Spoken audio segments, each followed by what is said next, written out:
Crank Yankers, fantastic. Yeah, right? so about them puppets. God, dude, part of it was that it was a bit much. Yeah? Ed, would you do me a favor? Would you say wanker one more time? Wanker. Would you say it again? Wanker. Would you say it again, Ed? Wanker. Ed, would you say it one more time? Wanker. Good. Oh, God! Oh, God! What was that? What just happened? What in God's name just happened? Oh, God, brand new pair of loafers. Good God! Welcome to the iKnowBadeaux podcast. Hey, everybody, and welcome to the iKnowBadeaux podcast coming at you from the Slice on Oak Studios. I am Mayor Dave Grohl, the city brainer. With me, as always, is my brother. Ooh. Yeah, well, let's start over there, huh? I mean, it ain't my fault. I'm usually the one that can't talk. So, Gabriel Johnson, the councilman. Dave, how are you? I'm excellent. Are you ready to talk 2002? 2000, let's do. Okay. Ouch. Ladies and gentlemen, this is the Be Kind Rewind. 2002.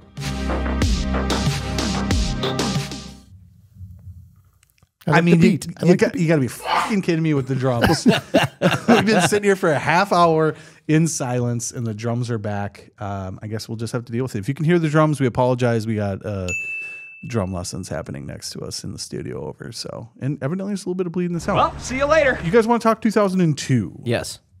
We always start with the soundtrack of our lives, and this year is no different. Let's talk music of 2002. What do you guys got for me? A lot of bands broke up. This is true. Usually we talk about, in the last couple of episodes, how the new millennium, has created like a shift in things. Usually it's the start of a new era, but I think 2002 is the end of an era. That got rid of the 90s. Got rid of the 90s. Can I list a couple for you? Let's do it. Salt and Pepper. See ya. 98 degrees. Not going to miss you. Got too hot.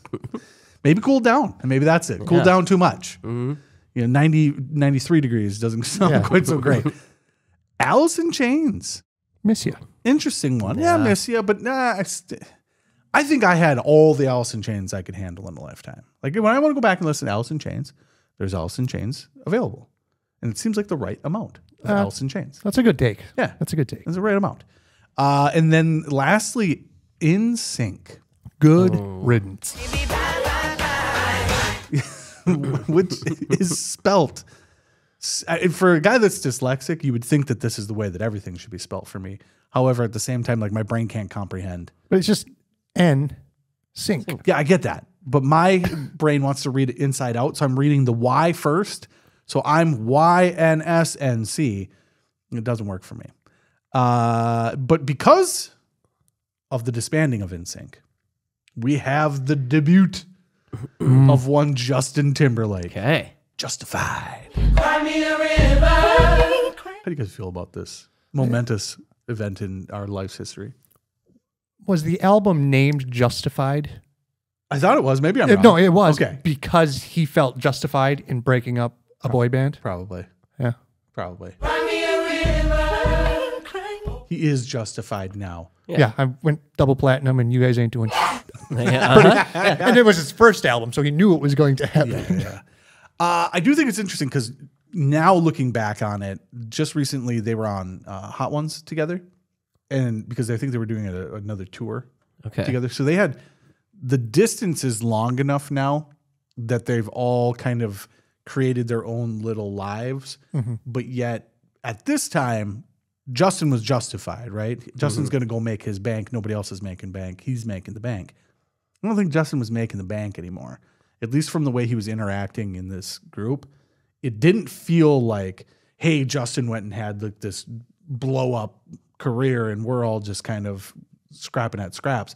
I think they're all kind of to the point where it's like, yeah, it was really fun when we did that. And also, I think he's kind of in the same boat. It's like, yeah, we really had kind of a good thing going there for a little bit.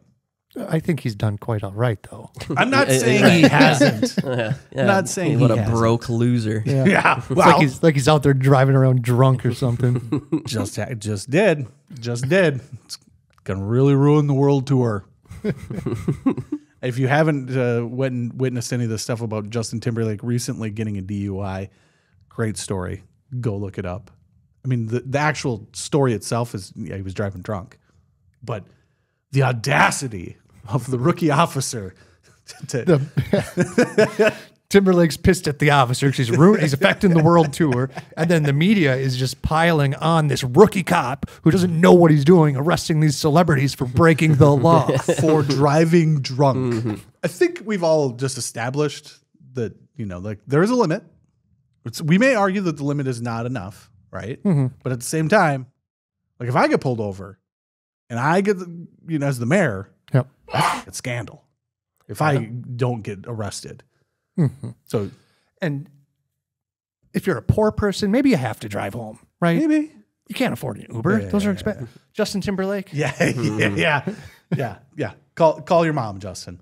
All right. So alongside that, very, very similar situation, Beyonce. He's got the Midas touch, but he touched it too much. Not my kind of music, not my jam, but a lot of respect for the game. Sure. Yeah, she's massively successful. Yeah, very successful. Good work. What has she done lately? She's more into like the mogul type shit now. Now she's just making money because she got money. And that's the way to do it. So Beyonce started getting her side gig while they were still together. Okay. They were together in 2006. So her wanting a solo career didn't break up the whole group like Mr. Justin Timberlake. Well, he was justified. He was. The other two musicians / groups that I want to bring up, just because there's a specific sound of the year 2002, Good Charlotte and Avril Lavigne. Okay. Okay. I forgot to say when we were talking about Not Another Teen Movie that Not Another Teen Movie was brought to you by Good Charlotte. Yes. Yeah. They're So that's 2001. all over that movie. Oh yeah. Well, it's just like in Clueless, where you've got The Mighty Bosstones. I made that are exact just same way- comparison earlier today. Yeah, it's Good Charlotte was in there, poking their face through the camera lens a couple times. I don't ever wanna be you. Don't wanna be just like you. But interesting, that sound, Avril Lavigne, Good Charlotte, many, many other groups of that same. It's almost like a non-country twang. I wanna be you. If like I don't know, like a whine, The whining singer of of the pop punk. slightly nasally whine, Yeah. which is Newfound Glory. Yeah. Holy moly. I think I would really like that band if they had a better singer. But I think it's interesting. We've talked about like pop music, obviously like 98 Degrees and NSYNC and things of that ilk. Not really my jam as a young high school individual, a high school male. Good Charlotte, Avril Lavigne, also not really my jam. Getting a little closer. But getting a little closer. You've got a guitar. Got a guitar. Avril Lavigne plays, and I'm like, okay, there's something there. That, like I'm not loving it, but I'm also not hating it. Right. And skateboards. And you are a skater boy. Yeah, okay. Well. Interesting, though. The last one I want to end up with, music, obviously, from 2002 is a weird mixed bag. But an interesting thing that takes place is a band that has been around for a long time releases an album, Queens of the Stone Age. Okay. But Queens of the Stone Age gets a boost, and this is their first real big success. And it just happens to be that Dave Grohl is on drums. Sure. I can go with the flow. At the same time, though, also had his own album with the Foo Fighters, also released the same year. Oh, really? And very close to one another. Yeah. What a weird existence musician is. Why? I don't know. Like, this band has been around for a long time. They're trying to break through. Then they get a guy Who has broken through. Up twice now. And boom, they're right in it. But at the same time, he's like, yeah, but I'm still also breaking through over here. Yeah. I'm still doing my thing. and in the future, I'm going to break through here and here and here. Yeah. Yeah. And Drum for Tenacious D. I think he played the devil in The Pick of Destiny. oh, man. Actually. wow. Really? Yeah. I don't think I knew that. I'm not positive about that. What's your take on Dave Grohl? Or Queens of the Stone Age? He seems like a fun dude. I bet I would like to hang out with that man. Same. Positive energy. Harnesses the positive, yeah. out with the bad. The good with the good. All good things. I will say that I've heard him talk a lot about drumming specifically, and he said he was a terrible drummer, and he was basically just stealing. Yeah, I've seen that where he just played old like funk beats over top of this grunge stuff. Yep. Yeah. Yeah. Which is, it's really interesting that, I mean, that's how music is. It's just layering of things. Right. But this idea that he's just like, yeah, I was not very good at drumming. I was just basically stealing other people's stuff and just doing it not well enough to where For you don't anybody to know. notice. Yeah. Well, that's great because that reminds me of like the way you do voices for like animation. The best way to do it is to just do an impersonation, Right. but never admit that it's an impersonation. So like Hank Azaria on The Simpsons, he said it multiple times, like they're just bad impersonations of Sylvester Stallone and other characters that you just don't know. You're like, oh, that's the character. Well, really, he just wasn't good at doing an impersonation, so Right. you never combine the two. Right. nice. You're not necessarily just creating your own voice. You're just altering a different voice that already exists. Yeah, it's a great way of doing it. Yeah. Yeah. For sure. Foo Fighters, good. This is not their first album, but good. We've talked about them in the past. Queens of the Stone Age. I like Queens of the Stone Age. Yeah. You know, not Very the good.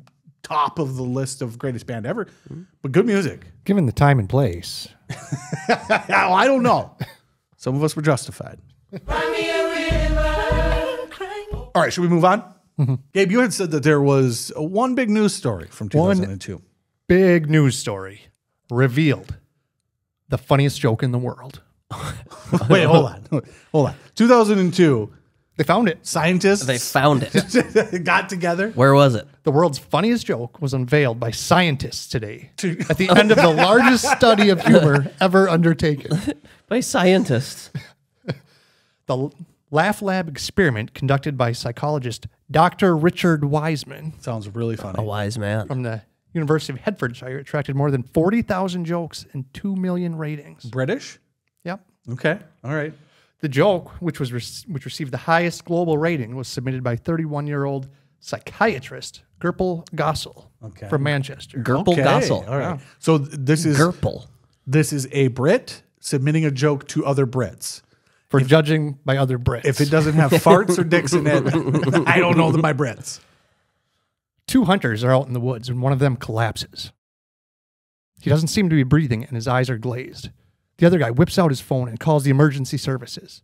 He gasps, "My friend is dead. What can I do?" The operator says, "Calm down. I can help. First, let's make sure he's dead." There is a silence. Then a shot is heard. Back on the phone, the guy says, "Okay, now what?" Okay. All right. It's a good joke. Yeah. Okay. Yeah. The funniest joke in the world. Well, it got us to laugh consistently. We're 3 for 3 over here. Yeah. All right. Good. Yeah. 2002. Science. Science. I love it. I love it. All right. So And that's the only newsworthy thing that happened for the entire year. Well, bombings were of a different variety at that point. Mm-hmm. Well, we were Yeah. doing the bombings. We were doing Right. the bombing, yeah. So we don't really want to talk about that. Yeah. Who did we kill? We don't want to talk about that. So typically we go directly into TV. This week I'm going to shift us because TV is full of bangers. Yeah. I think this is the biggest category we've had in a long time in terms of, okay, we got to talk about some stuff. So we're going to skip the TV and we're going to shift around and we're going to go into video games. Okay. You okay with that? Bring it. I can handle it. Okay. So we don't talk a ton about video games on the podcast. We talk a little bit here and there. Typically in the Be Kind Rewinds when there's something that kind of comes up. 2002, though, to me is very interesting because it is the mid-peak of your PlayStation, Xbox, Right. GameCube. Full swing Yes. in that generation. Yeah. The first game I want to talk about is the Grand Theft Auto series. So I say that because Grand Theft Auto 3, which was the first 3D iteration of Grand Theft Auto, blew up and was huge. Yes. Yep. 2002 is the sequel to that, which is Vice City, which is themed in Miami Vice. color scheme, music, neon, 80s. 80s. Yeah. You couldn't be any more in my wheelhouse than Grand Theft Auto Vice City. Sure. The colors, the music, just that vibe. It was a great game. Fantastic. However, let's go back a little bit because Gabe, you had said that you had played the PC versions of Grand Theft Auto. Yeah, I'd played Grand Theft Auto 2 quite a bit on the PC, and I really enjoyed it. But it had the top-down view, so you're just looking over the cars as they're driving on the streets, and it was kind of clunky control-wise, but the premise was great if they could just figure out how to make this better. Yeah, I think it's really interesting because my brother had Grand Theft Auto, the first Grand Theft Auto on PC, and then Grand Theft Auto 2 as well on PC. And I remember just being like, oh my God, somebody just made a game where you just go around shooting people. Right. Right? Stealing cars and shooting people. That's all you have to do. Yeah, and he would have his friends come over and bring their computers and do LAN parties. Grand Theft Auto 1. Grand Theft Auto 1 multiplayer? Yeah. Wow. Awesome. Yeah. So much fun. Crazy experience. And I think that's so far removed from most people's view of Grand Theft Auto, especially now when you look at like where Grand Theft Auto is going with the new one that's going to come out. That's basically going to be a simulation. You know, it's gotten to that level. But Grand Theft Auto 5. They announced the release date. Yeah. They did. Yeah. A decade after the last game, which is crazy. Couldn't you even imagine that games would have been that? Right. Where like you go a decade of not just, hey, this game hasn't been released again. Like this game is still prevalent. Right. And we're waiting for the next one while still playing the last one. And I think they're over $1 billion with a B in development costs on it. Yeah, it's crazy. But they're basically making a simulation and then figuring out like, okay, where's the story and the game going to be in this? And then how do we monetize this to get our return on investment for the next 7 years, probably. Sorry, that kid's going fucking ham on the drums right now. I know. I'm just trying to ignore it. I apologize to our listeners. There's not much we can do. During the summer, we've got music classes that take place. We are technically in the old band room in our old junior high, but we're in the like storage part of that, and then it's been reconfigured to a really cool studio. However, some clarinets will sometimes show up, but the one that we can't kill out the sound is the drums. And but we got to record, man. We got to record. This is the time we record. So if you're hearing drums, I apologize. I'm going to try and get rid of them as much as possible. But yeah, he's really banging those drums. Good. Yeah. For him. I'm going to leave that. I'm going to leave the sound of 2002. Yeah. So my experience with Grand Theft Auto at that point was like this game that had the buildings kind of moved weird. It zoomed in and out weird. You know, such a weird experience. And then they're like, hey, we're going to make a 3D version. I'm like, how the hell is that going to work? Turns out it works really fucking well. Yeah. I remember the day that I saw on IGN the first screenshots of Grand Theft Auto 3. Yeah. And it blew my fucking mind. Yeah. I could not have been more excited. And it's not a good looking game by standards looking back. Right. You know, but it was huge. But at the time, going from the yes. top down to immersed on the street level. Yes. I'd never before or since been more excited about a video game. That was amazing. Well, and it was so much more complex and large than what you were used to. What you were used to was levels being designed and then participating in those levels. So in Mario, you go into a painting, and then in the painting, you run around in the world that has been created for that purpose. Right. This was just, hey, go dick around. And by the way, we're going to have you also go to some locations and do story bits.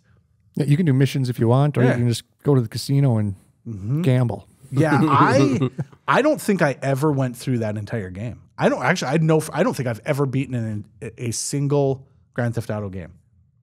I beat 3 and Vice City with Nick Heron. He and I played that like every weekend, but San Andreas, no, that just got gigantic. Yeah. And maybe I did. Maybe I just don't remember. I would usually get about 2/3 of the way in, and then it's just killing time. Right. You know, let's do all the things you do in a game like that. Let me see if I can jump this car and get it stuck on top of this bridge. Yeah, my problem with Grand Theft Auto is that I will try to do a mission, But then you just take a turn a little bit too tight and you hit somebody, and now the cops are after you. Well, now you got to shoot the cops, and now there's more cops after you, and now there's helicopters coming. And like every mission just turns into I'm running from the police. And and that's fun to just see how long can I stay with 5 stars? How long can I stay alive with the max police presence chasing me? Yeah. I always enjoyed like hiding out and trying to like snipe people and seeing if like can I like shoot them in the foot and then not have cops come after me? Like what can I do to not get caught? And then it always ended with helicopter chases and me dying and then being like, wait a minute, what was I doing to begin with? When I played Grand Theft Auto 5, I would just put in the cheats to get the weapons, and I would get the sniper rifle, and I would climb on top of a train and just hold the sniper rifle and snipe people out of their cars. I did the same thing. Because if you shoot them in the head through the car windshield, they just careen off, and it's just chaos. And so I'm just standing, shooting. And like at first, but the train is moving too. Right? Yeah. So you're just going around the map. I must have saw you do that because I did the same thing, only not sniping people out of the car. But yeah. And because like at first you can shoot a couple people before the cops are onto you, but you're on a moving train, so they're always behind you. And when there's only one cop after you, you only have a pretty small area that you have to get out of. So you just for a while you're just shooting, the cops come after you, and then your wanted level goes away, and then eventually you get bored and you have to shoot a cop. And I also think what part the algorithm hates this segment. I will also say that a part of the experience of Grand Theft Auto is the cheats, at least at that point. Grand Theft Auto 3 was, R2, L1, R2, left down, right up, left down, right up. And that's what made it so much fun was it wasn't, I got to go into the menu, and I got to put in this code. It was combos. It was, just little combos on the controller. Yeah. You were basically doing Tony Hawk only to get yourself a rocket launcher. Yeah, which was so sweet. And then again, for me, story-wise, setting-wise, Vice City was just fantastic. I freaking loved that game. And that was 2002. So...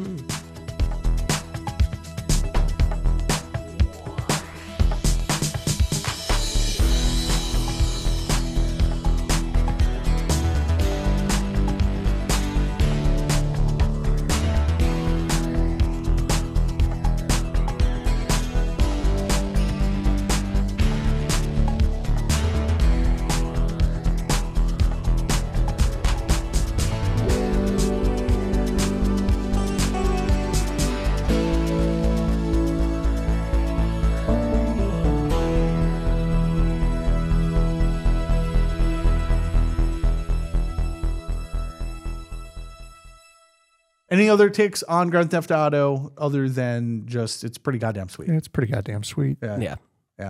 Really changed the world. Turned us all into cop killers. Well. Grand Theft Auto. The other thing that I got to talk about, because I'm a huge GameCube guy. Big time GameCube guy. And there are 3 games that came out in 2002 for the GameCube that I absolutely need to talk about. The first one is Mario Sunshine. Yes. At the time, people were disappointed for some reason. It was weird. Yeah, about this Mario game. They thought it was gimmicky. Yeah, because you have a water jetpack, water cannon. That does all your moves for you. So I think it was mostly that you didn't get like power ups like you normally do in Mario games. You just have the one that then gets power ups. But in terms of puzzles and things that you do in the game, this game is so satisfying to me. Yeah. Setting wise, love it. The mechanic with the hose of like flipping it over and using it to hover to get to other places, loved it. It's also a really hard fucking game. Super hard. And I love that. That's I think what I liked about it the most is that you can get through this game without playing the hard levels. Like you can get to a level not like it and move on. And I appreciate that's the thing I like the most about Mario games is you can play the entire Mario game and get to the end and not have to go through levels that you're not good at. But if you want, there's some fucking levels in this game that are so goddamn hard. Yeah, it's probably the Mario game that I have progressed the least in. Okay. I've not even gotten close to beating that game. Really? Yeah. Okay. So I am a masochist, and I love this type of stuff because I will get caught in a rut of, oh no, we're playing this until we beat it. Oh, and I can't do that. Oh, I have to. It scratches an itch in me that is so visceral. And once it happens, like the third time of not being able to do it, I think that's what happens with a lot of people. They get frustrated. I'm the complete opposite. I'm like, oh, no. We are now fully invested in whatever it's going to take to get this done. And if I don't complete it, it bugs the ever-living out of me. So. I left Link in the water dungeon about 20 years ago. I haven't thought about him since. Oh, that's fantastic. The other one that I'm going to talk of, Scott's going to make fun of it because he knows me too well. Well, yeah, I already called out. And it is. I called him out. What's the game? Eternal Darkness. Eternal Darkness. I had no knowledge of what was to come, nor did I care. How the knowledge changed me, it will also change you. As you read this, you will come to learn fear as I have. You too will come to understand, or you will perish. So funny that one of my all-time favorite movies is Eternal Sunshine of the Spotless Mind. This is Eternal Darkness, made by Silicon Knights, who are no longer around, I don't think. Dennis Dyack was the guy's name. Turns out he was a huge douche. This is a guy that loved to like claim he was basically God and that he, like his games were going to be the greatest thing in the world. And for a time, very good. Well, this game came out and it was like, well, he might be right. Yeah, so this game is Resident Evil, except it didn't have the tank controls that Resident Evil had. So Resident Evil at the time controlled like a tank. Like you push forward to move and then you steer with the other, kind of like a mouse setup almost, only it was weird. Well, no, it was you can only move forward and backwards. Yes. And left and right turns you. Steer. And then you can move forward and backwards in that direction. Yeah. So you're not able to like gracefully turn a corner. Right. You're pivot back and forth. It was kind of before everyone realized that the dual stick was 100% the way to go. Yeah. The tank controls are awful. Some people argue that it leads to more atmosphere. Eternal Darkness proves that to be incorrect because this game oozes this weird atmosphere that you go into a mansion just like you do in Resident Evil, and then from there the game goes into some weird bits because it's about this evil force throughout history. And so you play through these various different parts of history, all connected to this same thing that's eventually going to happen. But the claim to fame of this game is that it had a sanity meter. And as you got attacked or as things happened, your little gauge would lower down. And if your gauge got to 0, then these things called sanity effects would happen.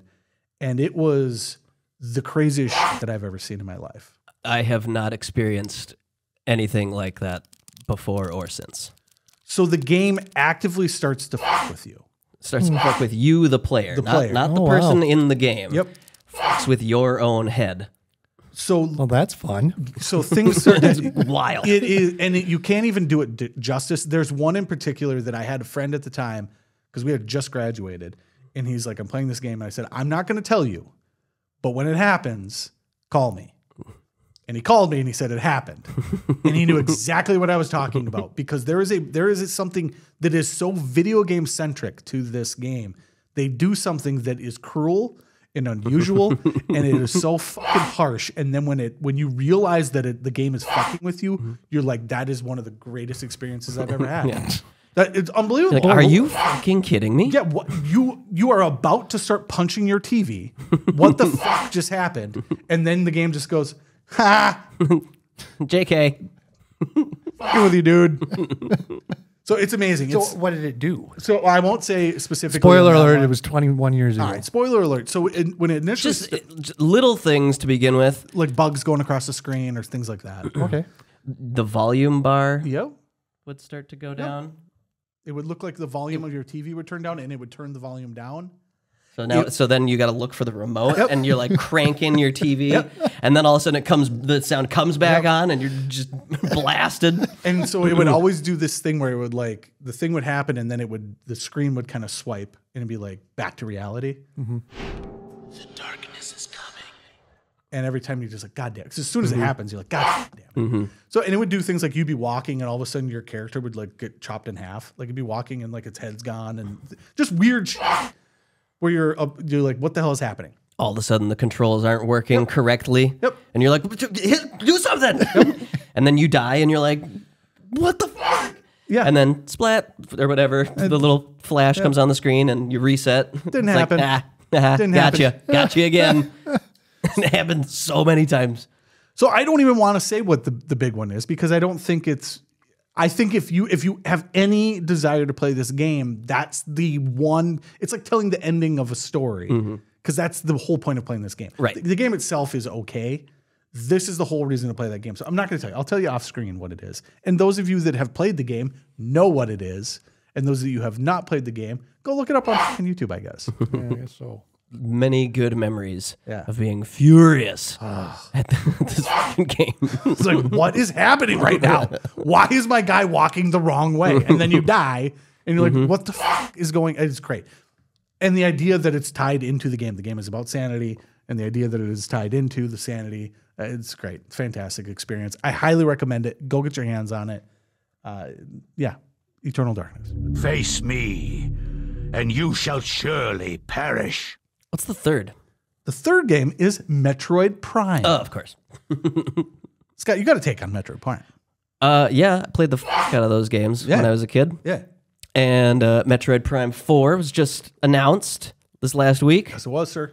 And so I realized that, Metroid Prime 1 remastered, released, however long ago? Last year. Yeah, sometime last year. So I hopped on my bike from the pizzeria, biked over to Play and Trade. Oh, yeah? Oh, yeah. Nice. Yeah, just Shout biked, out, Jesse. Yep, biked right over to Play and Trade, picked it up, and then told my guy, Mikey, I said, Mikey, get back to work. I'm busy.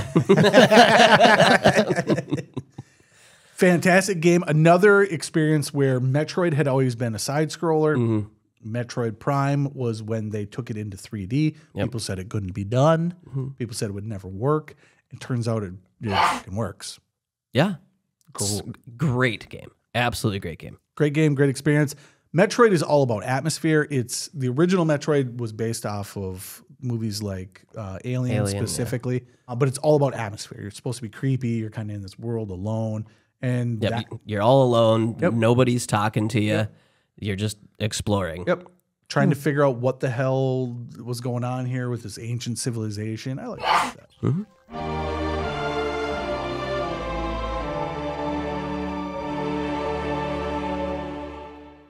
Yeah, I think this is another example when people used to talk shit about the GameCube. Like the GameCube is super powerful. Right. Super powerful system. Gorgeous game. And yeah, this game still looks amazing now. And now they've remastered it. And now, again, people talk about the Switch, about how it isn't powerful enough. And then you put in a game like this and you're like, well, I mean, you can do things. And it doesn't have to be a 300 gigabyte game like some of the shit that's happening now, which is just crazy. You buy a game and you can't play it till 8 hours later. 300 gigs. 300 I learned that gigs. Christmas morning 2 years ago. It's amazing because you're always like, storage keeps getting bigger and bigger. And you're like, I will never need that much storage. And then all of a sudden your operating system is 600 gigs. What the fuck is going on? It's an operating system. But the micro SDs are keeping up pace. Yeah. Final thoughts on Metroid Prime. Get it. Are you excited for Metroid Prime 4? Very much so. Yes. Also out in 2002, Metroid Fusion. Check that out as well on the Game Boy Advance. You can play that on the Nintendo Online service. So that's available to you as well. Nerd alert! Well, I got one more game to throw out there super fast before we move on to television. Okay. In 2002, you were not a video game player if you had not heard of a little game called BMX Triple X. Nobody played it. Tony Hawk had been out you done it. Tony Hawk 4, I think, came out in 2002. So you've Tony Hawked. Right. What if we put it on a BMX bike? Oh, wait, they already did that. It was Dave Mira. Well, what if we did it on a BMX bike with boobs? Yeah. Sold. BMX Triple X only needs to get referenced because they made a video game about riding BMX bikes like Tony Hawk, only with titties. Oh my God. Hell yeah. And it got released on the GameCube. And it got released. On the Nintendo. So of all things 2002, I think we're hitting, like, you want to talk about a watershed moment. You want to measure where we've been as a society. A video game about titties on bikes. Yeah. Oh, hey, look, I think that's a nipple. All right, let's get down to it. Last category, ladies and gentlemen. We've been talking about it. It's TV. You guys ready to rock? Bring it. Okay. So I was surprised. We started looking up the list of television shows, and immediately I was like, holy crap. And I'm not going to say like these are the best shows that have ever been made, but there were so many shows that at least needed to be talked about. Yeah. And the first one that popped up that I think is very much something we should talk about on our show is Firefly. Okay. I don't care, I'm still free. You can't take the sky from me. Now, the reason why I say we should talk about Firefly is because, one, it seems like something that would be right up my alley. Two, it's a show that's got a backstory. And I love things that have backstories with them. Yeah. So should we talk about Firefly? Yeah, and it's a good backstory. It is a good backstory. Do we want to go backstory first, or do we want to talk about the show itself first? Backstory. Okay. Joss Whedon. Yes. Guy can't do any wrong. Nope. Except for Buffy. The movie. The movie. That movie. Fuck you. If you like that movie, you're wrong.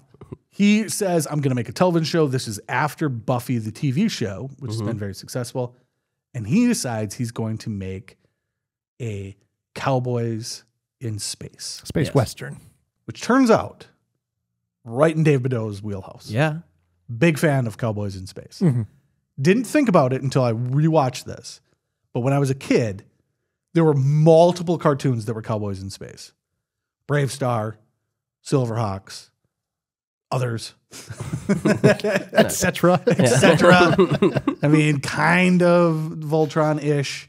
But even like if you go a little further down, like Cowboys of Moo Mesa, like there's a ton of Cowboys in Space. I've not heard of any of those. Okay. Well, as a kid, like, you know, I always have those shows that like kind of show up. They're like trying to sell you on, but it's not quite right. The first ones there, the Brave Star and Silverhawks, those were toys they were trying to sell you. And it was based on off an anime. And it's just Cowboys in Space. It's great. It's fantastic. Fun. Turns out, Firefly, Cowboys in Space. Yeah. Gabe? Cowboys in Space. I took my kids to the 3D or the virtual studio VR Odyssey up here. Yeah.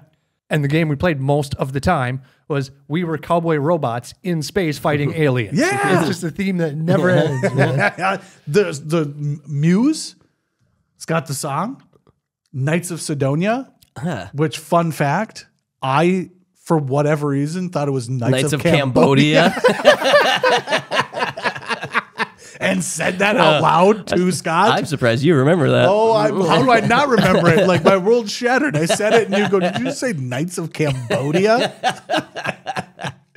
That was like 12 years ago. That's right. That's the theme sticks. So anyways, Joss Whedon decides he's going to make this show. It's very much in the ilk of Star Trek Next Generation in that it feels like a show that would do really well in syndication, which is all that Star Trek Next Generation was. So he makes this show. It's for Fox, which Fox is doing like Briscoe County Jr. and stuff like that. They've done stuff that kind of fits into this. Fox decides not to understand what's happening. Yeah. Not to get that television in Post 24, which was also on Fox, is something that will now be kind of episodic and move forward. Right. Storylines will continue. Fox says, that ain't for us. Fuck it, and ran it out of order. Yeah. which is the most bizarre thing about a television show I've ever heard. Yeah, how does that even happen? I don't know. Because it does feel kind of like Next Generation, like it should be able to be digest. Sure. And it kind of can. Right. But not. It's just these characters and they get on with their wacky adventures. Yeah. This is what they're doing this episode. This is what they're doing. And the first episode is a movie. It's an hour and a half. Yeah. So I think you could maybe go like, okay, as long as we get through the first episode, then it doesn't matter. Sure. But the second episode is basically it's like the next fucking minute. Yeah. It's he's this. Oh God! The second the episode starts, you're referencing shit from the beginning, and so they ran the show completely out of order. Never even finished the first run of it. And they like produced 14 and only aired like 11. And it gets canceled. Turns out people actually like it. Yeah. When they can watch it in order. Right. So when it got into DVDs and I'm sure syndication as well, and actually got ran in the correct order, people are like, hey, this is actually a pretty good show. Yeah. Turns out, this guy can write a story and characters. Guy writes characters very well. He does. And this is right around the same time frame as Family Guy as well. Fox is making shitty decisions at this point. Yeah. And people are demanding that they make less shitty decisions.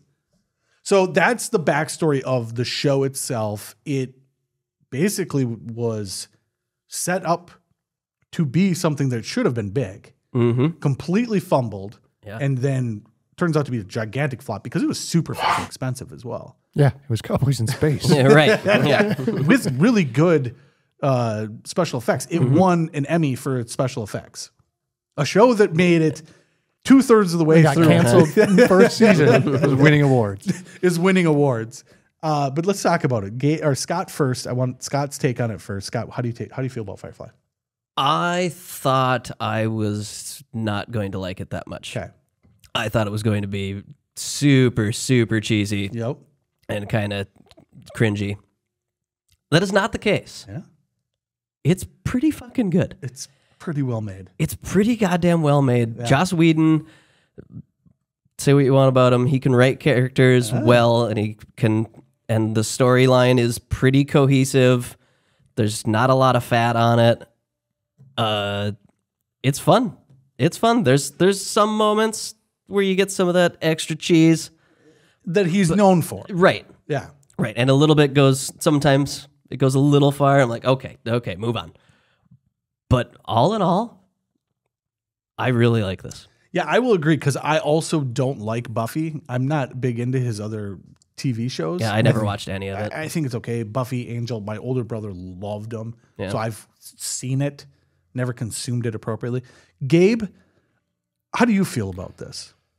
I thought I was really going to like it. Okay. I know it has a huge cult following. Yes. I know it's Cowboys in Space.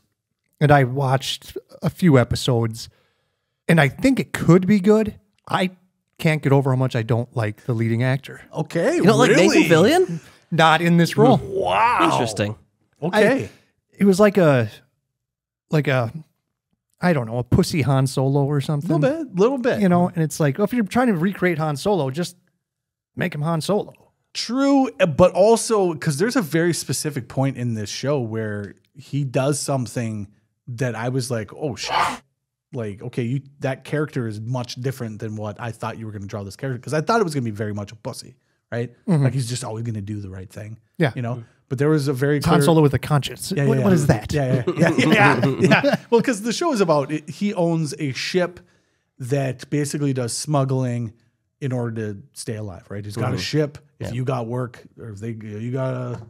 Yeah, it started out, he was on the losing side of a civil war. He was fighting war, because he believed in something. He picked sides, where like Han Solo didn't pick sides. He'd go to the highest bidder. But this guy definitely had a side. His side lost, and now he's trying to navigate that world by taking on jobs as a ship, right? Smuggling, transporting, all this stuff. I think you're right in that there's something to that character that's a little off. There's something about that character that's very Joss Whedon. Yeah. Right. Well, I read about it because it's like, why don't I like this character? Joss wanted him to be like dark. Fox Studio wanted him to be likable. Okay, so there was a little bit of tension in the production room on what we're doing with this character, and it comes through to me. Okay, for sure. That I can buy that. It makes perfect sense. Yeah, I think you're right too. The point that I'm talking, there's a point in the show where he just shoots somebody. Like we're moving on. I loved that. Oh my god, I loved that so much. Everybody's like, "What's gonna happen? What are we gonna do?" And he just walks in off this from outside and just shoots him in the head and walks right past him. We're moving. Like, we're moving. Let's go. We gotta go. Or we're all gonna. It's time to move. I didn't catch that episode. Okay, because that was the point where I was like, I'm in. I mean, all right, you got me. Because before that, I was kind of wishy-washy on the fence a little bit. I have seen this whole show before. It did get a movie made called Serenity, which is the name of the ship, and lost the money. So it has a cult following. Everybody wants it, but then when they make a movie, nobody really wants it. Well, it turns out making Cowboys in Space is expensive, but it's interesting. I think we got to be careful though too, because most people that know what Firefly is like Firefly. Right. I think there are very few people that know what Firefly is and then are like Firefly. Right. Your wife is a Firefly. Oh yeah, she watched most of the pilot, the hour and a half, and just went to bed. Like, nope. So she asked, I had just run into her and she asked what we were talking about on the podcast today. I said, we're talking about 2002. And I said, actually, it's going to be very TV heavy. And she said, is it that stupid show that he was watching? And I go, Firefly? And she goes, Firefly. I don't know if she actually said the word, but she was not having it. I said, Cowboys in Space. That's my jam. I like me some Cowboys in Space. Good show. The cracks are there, right? Yeah. There's something slightly off about it. It still doesn't quite commit to the 24, where we're just telling a story that people will buy the DVD of. Yeah, every season. Yeah, it very much feels like it's doing the Star Trek Next Generation syndication. You can turn your TV on UPN on a 5 o'clock on a Tuesday before dinner and catch an episode and then go about your day. There's a little bit of that still in there, which makes some of the storytelling a little weird because it's like, okay, well now we're going over here, plucky crew. So we're herding cattle. Yeah, they're herding cattle at one point. Yeah, so there's a little bit of weirdness to that, but I will say, I watched it back in the day, like when it first was on, wasn't big into it. Went back when everybody was obsessed over it. Thought I was going to go into it with this show take because I was like, I remember thinking it was a little off. It got me. I really enjoyed it. I have not finished it because I had to move on to some of these other shows. However, it got me, and I will say thumbs up to Firefly for sure. I agree. I enjoyed it. Yeah. I'll accept it. I wouldn't say it's great. No, but it's pretty good. Yeah, I don't think anything that Joss Whedon does is great. I think the people that think that what he does is great are a little off. Even like the Avengers and shit, right? Like it's good. He does a very good job of doing what he does. But like with a lot of TV we've talked about spanning all the years, a lot of shows really hit their stride in the third season. Yeah. Right. And they could have maybe figured something out if they stayed with it. Yeah. Right. It's just that it was so expensive. But I think the greatest thing about talking about this is just that time frame, right? The show, if this show gets made 3 years down the road, there is no fucking way that Fox airs this out of order. Right. There's no way. They would have been so ingrained in this is now what shows are. Because even these other shows we're going to get to, they all follow a story. We're pretty well moving in the direction of stories that are continuous. Yep.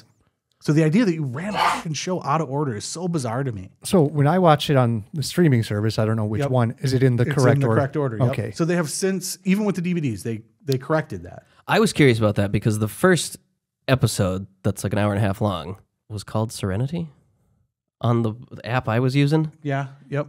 But is that the movie? The movie is called Serenity. The episode's name is Serenity as well. Yeah. So that confused the hell out of me because I was like halfway through that episode and I was like, am I supposed to be watching this? Because it seems like this is the beginning of the story. And it's a movie. You're watching a movie. Right. Yeah.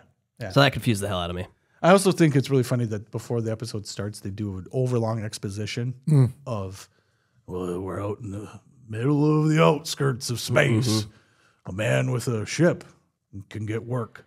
Work can fucking. I'm butchering it to hell. But I took exception to the Earth got used up Yeah. So we went and terraformed a new galaxy. What do you mean you terraformed a galaxy? But yet the not one a thing. and the one you were on is used up. Can't terraform what we've used. Yeah, can't fix it. No. Yeah, We'll go fix other planets. We can't terraform another planet, down the way, just a star. No, we're going to go terraform a new galaxy. We're moving on, folks. But it turned out some folks weren't about the new terraforming. Some folks wanted the old ways. Civil War.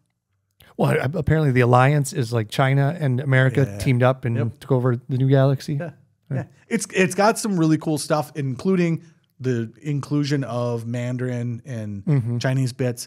It does the thing that a lot of shows love to do, where like it invents its own swear language, words, yeah, which is always thinks it's too clever for its own good, because they almost like look at you and wink when they do it. Right. You know, like, okay, move the. Yeah, this was a swear word in Chinese.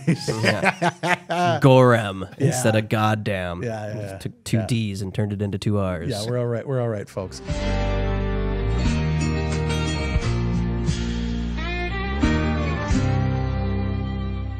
All right, we're getting long here, so let's move our way on. Let's talk The Wire versus The Shield. Both released in 2002, both excellent shows that are similar, Cops. but not exactly the same. Let's talk. Who's got a take? I've seen some of the first season of The Wire. Okay. I know a lot of people think The Wire is the best HBO series ever. Yep. I didn't get through the first season. Okay, I like that take. Scott. Earlier last week, randomly on Reddit, a subreddit that I've never participated in ever popped up on my feed. Okay. And it was for The Shield. Okay. And people were asking, why doesn't The Shield get the same acclaim as shows like The Wire and The Sopranos? Yeah. And everybody in The Shield subreddit said that it was far superior to both The Wire and Sopranos. Okay. That's a But take. the big thing that they thought that hindered it was the shaky cam. Okay. And that was just a decision. It was too shaky for the modern audiences. For modern I audiences. don't remember exactly what I said. So do they have a lot, like in action, the cameras are just moving around? So at the time, this was new, right? And we don't have getting a lot of television shows that are not sitcom, 4-camera, still, we perform the performance. The cameras are all in place. We capture all of it one time, then we do another take, and then we move on. There's a lot of handheld footage in it. I'm surprised that people now think it's too shaky, because isn't that what everything fucking is now? Well, I think they were saying that it didn't catch on as much at the time. Oh, at the time, okay. Because of the shaky cam. Sure. Now, as far as The Wire goes, I have tried to watch it. I think I've seen the first 3 episodes and just never hooked me. It is a very slow-moving show. That's why I feel like if I gave it an entire season, maybe. Yeah, if you got into the second half of the season, I think you would enjoy it. I have a specific take on The Wire.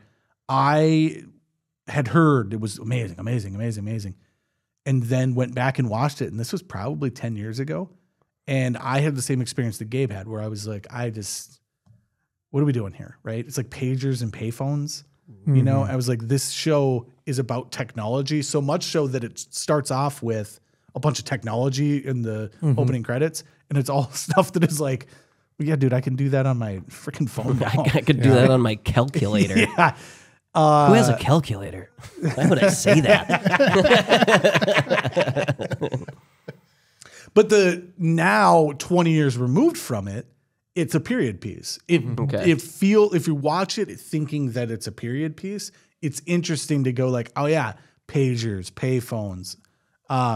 It's good. It's a very well done show. A lot of violence, a lot of actually kind of Game of Thrones type stuff where people just die all of a sudden, which is it was refreshing. Well, it's Baltimore. It's Baltimore, yeah, refreshing. Good. I went into it thinking I'm not going to like this, and I know a lot of people that would be very upset with me for saying that I don't like The Wire. The Wire got me. The Wire got me just like Firefly. It got me. I finished the season. I got halfway through season 2 and was like, okay, I got to stop because I want to make sure that we're getting the Shield as well. You're stealing from those who themselves are stealing the lifeblood from our city. You are a parasite who leeches off just like you, the culture of drugs. Excuse me? What? I got the shotgun. We got the briefcase. It's on the game, though, right? But my take, Shield versus The Wire. The Shield is a television show that was done more so in the ilk of like a regular network television show. Okay. Like an NYPD Blue. Yeah, it's on FX, so there is that edginess to it, but it feels like it's got 1 foot in, 1 foot out.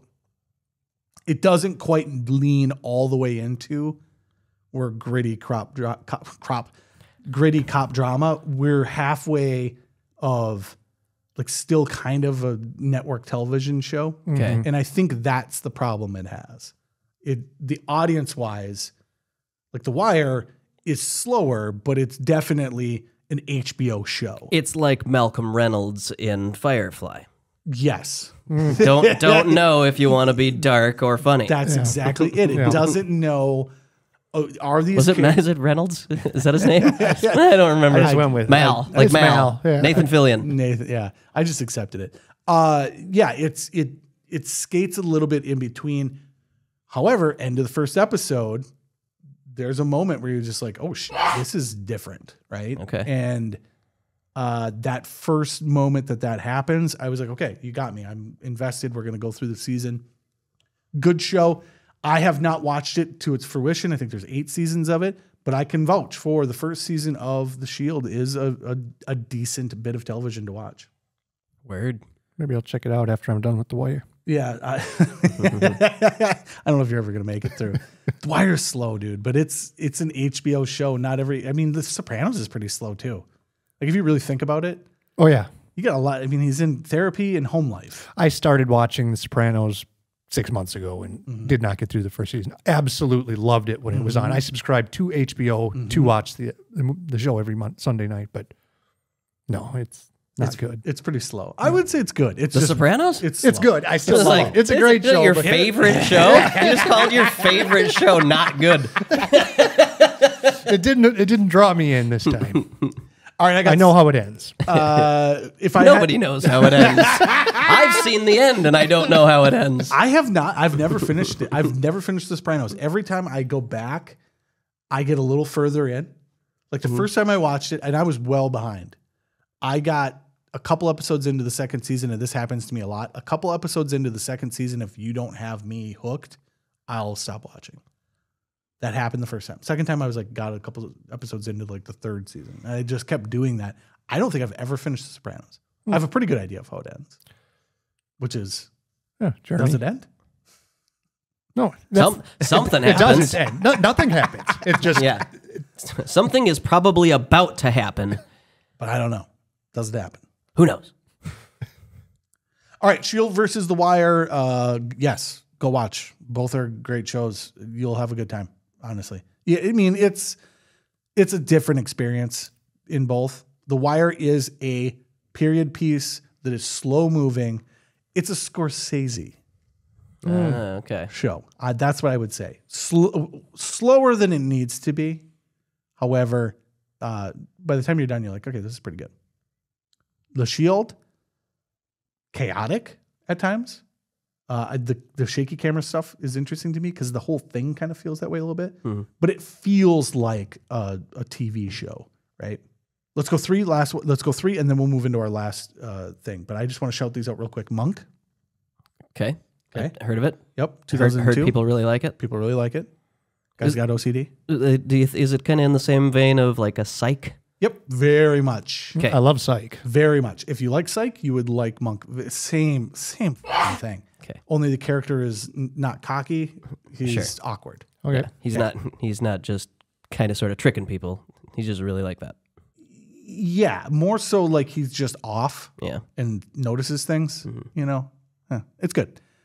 American Idol. Okay. I mean, that's groundbreaking. Justin versus Kelly. Yeah. Kelly debuted in 2002. Believe it or not. Kelly Clarkson. Is she the only one that has done? No. Because what's her name? I saw Scotty McCreery's playing one of the regional casinos this summer. Okay. Who? Who's the country chick? Carrie Underwood? Carrie Underwood. She was also, American Idol? believe Oh, she I did was, not yeah. know that. Yeah. Okay, so she's easily the biggest, right? I would say so, yeah. And then lastly of this, just quick hitters, CSI Miami. Yeah. Sorry, I mean,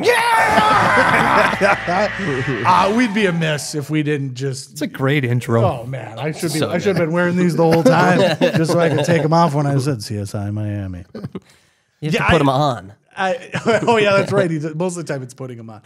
Does he ever take them off? I was taking them off. No, so because I sent you guys the clip where it's just like every intro to CSI Miami ever, and the first like 7 or 8, he didn't I think he didn't have them at all, or he just held them in his hand, the sunglasses.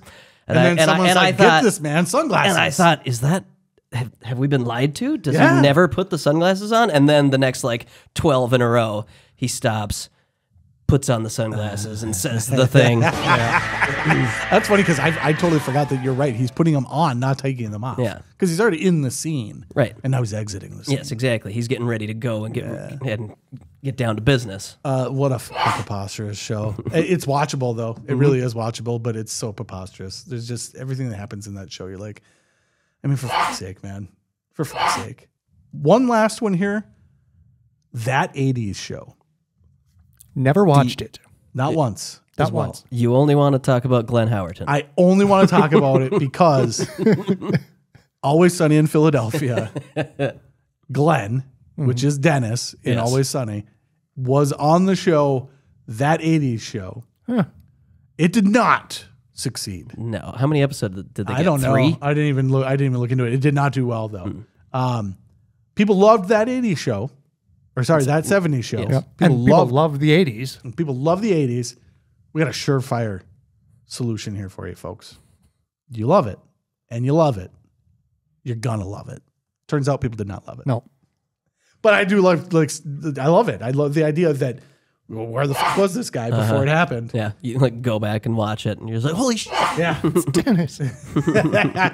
Way better as Dennis than he was in that. And then very, very lastly, Crank Yankers.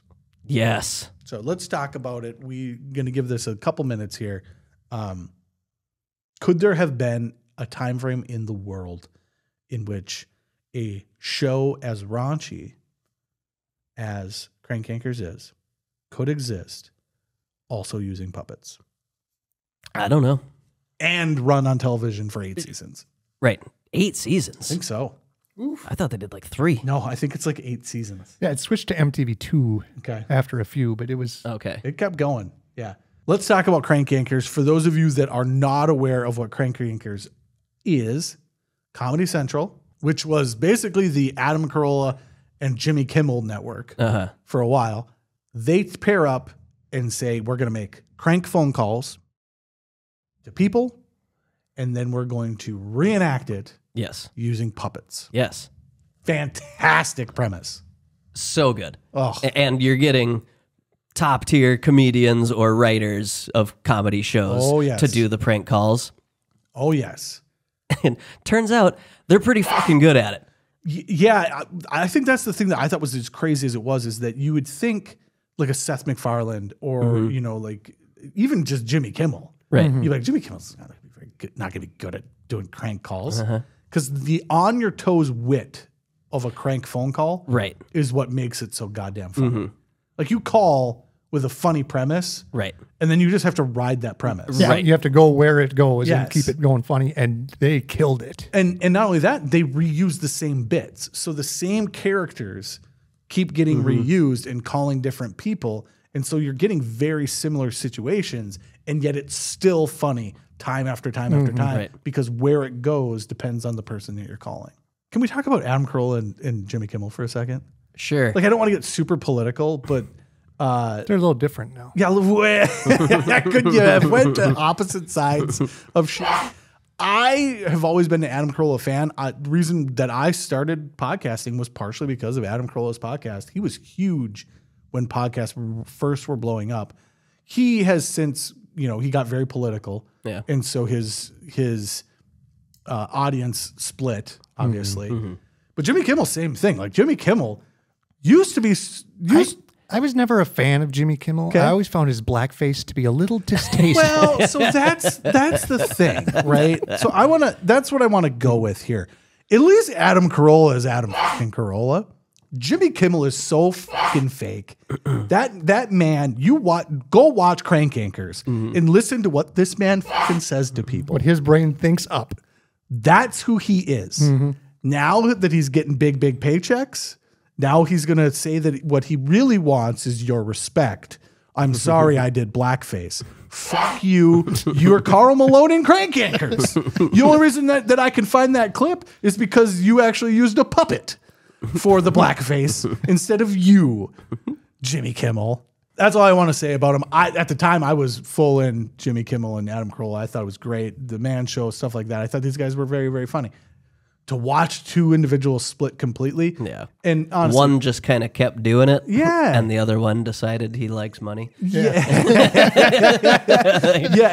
Turns out if I just apologize all the time, I will get all the money. And instead, and how weird is it? Like Adam Carolla he called it a pirate ship, right? Like we got a pirate ship, and they just went and they were one of the first people to do their own studio. Like they were, I would say, ahead of the curve of even Joe Rogan, or at least the same type of thing, doing it separately. Of we're just going to go get I think they were in Burbank for a while. They were just in a warehouse in Burbank, built out a studio. This was before anyone was doing that, and it just went that road. Well, I'm not sure. I think Tom Green might have had him beat. Tom Green did have him beat. So did Red Green. But anyways, I will say this about Adam Carolla in that at least he is who he is, right? You don't have to agree with the man. At least he is who he is. And he says some dumb shit. But don't we all? We all say dumb shit. Jimmy Kimmel says dumb shit and then pretends that it didn't happen. Yep. Yeah, it never happened. Never happened. Never happened. If it did, I'm sorry, but it didn't happen. I just want your respect. It's the most important thing to me is your respect. I have never. I don't want your money. Yeah, just your respect. Actually, what I do want is all the money. So in order to get to that money, please respect me. Yeah, I'm sorry. Yeah, the man who's literally calling people and talking about boners, calling people who don't know you're calling, pretending you're an old man, and talking about penises. That's assault, brother. I just want your respect. Just want your respect. Crank Yankers, fantastic. Yeah. Right? So about them puppets. God, dude. Part of it was that it was a bit much. Yeah. I remember there was an instance where I had already graduated. I was at my father-in-law's house with my ex-wife, and I'm like, "Oh, Crank Yankers, we should watch this." And he's a man who enjoys comedy as well. And we got about 2 minutes into one episode of Crank Yankers, and there were some titties, puppet titties. Turns out puppet titties were the line that my ex-father-in-law drew. I was like, you know what? We're going to move on from the puppet titties. Oh, hey, look, I think that's a nipple. All right, final take. Anything else? Pretty good year for TV. Pretty good year for TV. I honestly really enjoy it. So, great year, I think. I think 2002 is an interesting dissection of like where things were, which was boobs. I think we can draw a line right there. Boobs. Yeah, video game boobs and puppet boobs. And puppet boobs. And as long as it ain't Salt and Pepper 98 Degrees or Alice in Chains, everybody's on board. Music was kind of shitty. It was the time and place. Yeah. Wilco released Yankee Foxtrot Hotel. Yeah, that's a great album. Yeah. There's a song on that album called Poor Places. Okay. I used to fall asleep to that song after every football game riding the bus back. Nice. That song would just knock my ass out because it just gets like that super ambient, like the end of like Undone by Weezer. Okay, yeah, where it just gets noise. Yeah. That song would knock my ass out all the time. Nice. It was weird is that they can actually perform it live. I saw them perform it live one time, and that just blew my mind. Where you could just do this weird ambient stuff as the band, and consistent. Yeah, and and hit every single note. I had no idea that was even possible. I thought it was just layers on layers and layers of stuff. Yeah, it was cool. The Eminem Show. Yeah, I don't remember liking that album as much as the Marshall Mathers LP. Mm-hmm. Yep. Went back and listened to most of it last night. That album fucking rocks. Okay, that album is banger after banger. Yeah, I think if we hadn't already talked about Eminem, we'd still be talking about Eminem because this is peak Eminem as well. So, all right, Gabe, final thought for the year. It was a pretty good joke. It was a fantastic joke. All right, ladies and gentlemen, the drums are back. So we're going to go ahead and end this episode. Hot take on 2002. Video games were great. TV was in an interesting place, but kicking out some real bangers. And the music was trying to find itself, trying to figure out where it was going to go. But not too bad. We'll be back next week with the movies of 2002. You guys are preparing for that. I've been preparing for that. Interesting year. It is the year of the sequel. Every freaking movie had a sequel in 2002, so we'll definitely be talking about that. But Spider-Man as well, kicking off. Huge. Yeah, kicking off the Marvel universe, if you will. But if you've got something you want us to talk about, go ahead and shoot that over. You got just enough time to get that to us, and we'll get after it. But we got to get out of here. You guys ready to go? Let's do it. All right, and with that, we're done.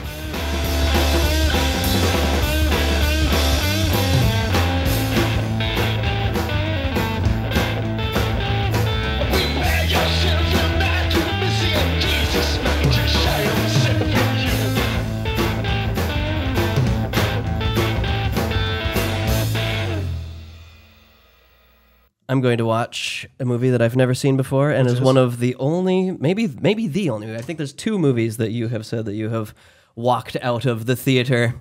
I know what it is. Kung Pao. I will be watching Kung Pao. We're watching Kung Pao, ladies and gentlemen. We're watching Kung Pao. I've never seen it. Before you watch Kung Pao, you have to know this, because I did not know this going into Kung Pao. Kung Pao is footage of other movies redubbed. That is a very crucial part of knowing the movie Kung Pao. If you don't know that, none of it is funny because it's just random nonsense. So excited now.